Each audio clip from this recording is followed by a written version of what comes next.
Kaya dapat Mukhang hiligin natin sa natimbrihan Diyos. na yung simbahan. Tumanggap ng pera dyan sa loob ng Bakit ayaw kaya simbahan. papasukin? Natimbrihan na din. Sunduin sa apoy. Natimbrihan na din ano.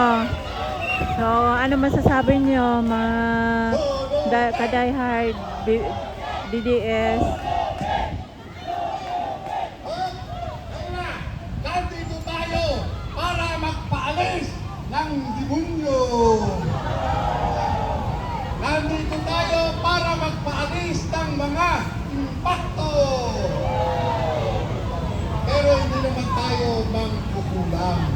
Ingat po kayo dyan. Hindi tayo Kasi po, mangkukulang. nag-press con PMP na mga tao daw dyan, binabayaran daw ng tag 500, naghahakot daw kada barangay, nagre-recruit daw para daw dumami mga tao dyan. Baka paalisin kayo dyan ng mga pulis, ingat kayo. Ganun ba? Parang wala. May bayaran ba nangyayari dito? Wala po. Parang wala naman po. Ganun. Hindi ko alam, basta kami dito mga vlogger, nagla-live kami, para makarating ito sa ibang, yung hindi nakakapunta dito. Kumbaga tagapaghatid kami ng balita. Wala pa kami, tinanong ko kung binayaran sila yung kahapon, yung kagabi na mga dumating. Eh sinasabi naman nila wala. Marcos! Walang bayaran dito. Sa diktador. Ano ngayon ang gusto? Gawain kasi yan nila eh, gawain yan ng iba. Nilalangaw pa rin. Sige lang, may mga sayad. May 100 ba kayo dyan, madam? Mayroon! Nasa likod yung iba, nagkakalat kasi sinarado yung maliit yung resto na dito kasi kailangan namin bigyan ng daan yung mga sasakyan. May bayaran yan. Oh? Sure ka? Sure kayo? Lakasan natin. Sa palagay nyo ba, itong sigaw natin lalagpas dyan sa building na yan, dito yun? Ha? Kung yung paniniwala niyo, may bayaran. Wala na tayong magagawa doon kasi opinion niyo yan, paniniwala niyo yan. Pero sana, kung wala naman kayong ebidensya, huwag magbintang. Parang yun nangyari lang yung sinabi ni BP Sara na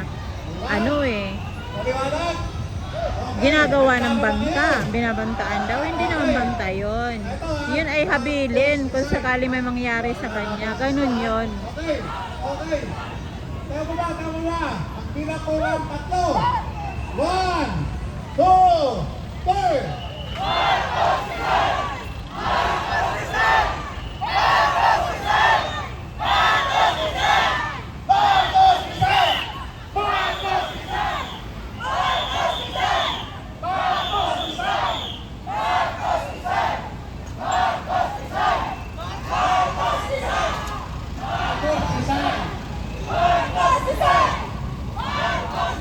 Eh bakit si Sara lang kasi ang pinabubuksan ng confidential, hindi lahat? Oh, 'di ba? Marcos resign!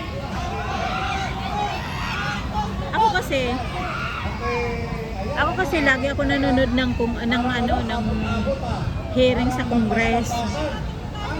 Parang lampas doon sa malaking puno ng kamatis. Mainit ulo ko, huwag mo akong galitin, baka magalit pa ako. Ayaw ko mainit ang ulo, no? Bahala kayo dyan. Ate, eto ulit, si Yusek ha. At yung aking boses, Like and share na lang po, like and share. Okay, ibigay natin. Walang patas, nausesya. 2 minutes lang. E tingnan mo nga si kanina sa hearing si Marcolita, si Congressman Marcolita. Sabat na nasabat si Castro. Nagsasalita. Na huwag kayo mangamba. Binibigyan ba nila ng puwang yung mga kaalyado pag alam na kaalyado ng Papasalamat ako. BP Sara? Hindi nila bigyan ng pagkakataon para magsalita Ang doon. ating mahal na Vice Presidente.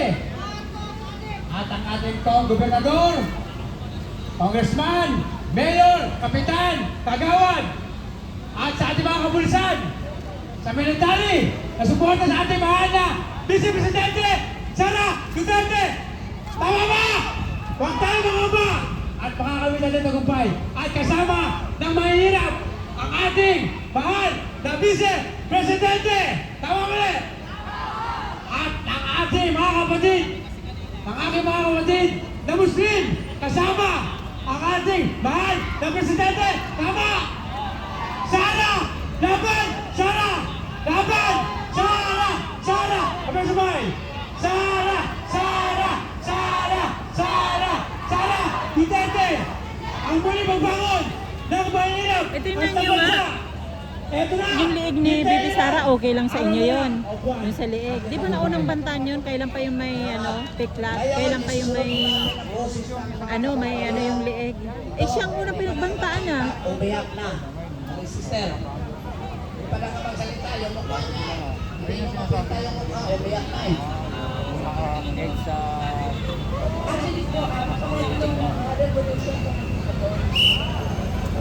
Magsasalita si Bibi Sara ba ng kasinungalingan? Ito yung naman mula, yung mga sinasabi niya, may katotohanan naman. Minsan lang yun siya hindi nagsalita kasi si Amy Marcos nga. Sinong kinakampihan? Si pinananalangin niya na maprotektahan si Vice President at hibuin ang puso ni BBM at saka mga nakapaligid sa kanya. Alam mo, hindi naman sa Pauta Bank, sa bank. Anyway, dito po yun. Marami po kasi mga biktima ng mga bangko na hindi na ilalabas dahil po parang kung balik lamang po napalabas ng mga technical complaint center, PAW, kahit po yan, pag sinabi ng bangko, dinituloy na kayo, hanggang sa alam nila na dinituloy kayo. So, ay hindi nyo na alam kung ano yung ikakomplain nyo. Pero po sasabihin ko sa inyo, si Sara Duterte po, susunod at ang hindi natin, nagbigay po siya ng instruction sa akin, sabi niya, ito daw hindi na ginagago pa. So ako pala okay lang, kasi kilala na kamayan ng ako na siya ginagago siya. Tapos, pero po, nagising ako kanina po, sabi ko, teka lang, hindi nga, siya pa siya ginagago. So ganito nangyari po, parang deja vu po kasi po si Jinggoy Estrada po, Senator Jinggoy Estrada, tinanong po niya isang general, I think tinatalaga pa lamang ng general, tinanong niya, ikaw ba, sino ba ang didepensahan mo? Di ba ang konstitusyon? Sabi po nung general na tinatalaga pa lamang po tinatalaga pa lamang, syempre po konstitusyon. Mas magaling na klaro tayo dyan, na ang iyong loyalty sa konstitusyon. Kung ako lang po ay nando doon, sabi ko, wala po kasi tayo po lahat matatalinong tao. Wala tayong lugar para magsalita. Gusto ko nga po gano'n, bakit wala tayong parang forum, gano'n, para, para wala wala po. Wala pong venue. Kaya po ganito po, pasensya na po, medyo mahaba kwentuhan. Pero ano nangyari po is like this. Para po deja vu, gano'n din po kasi yung tinanong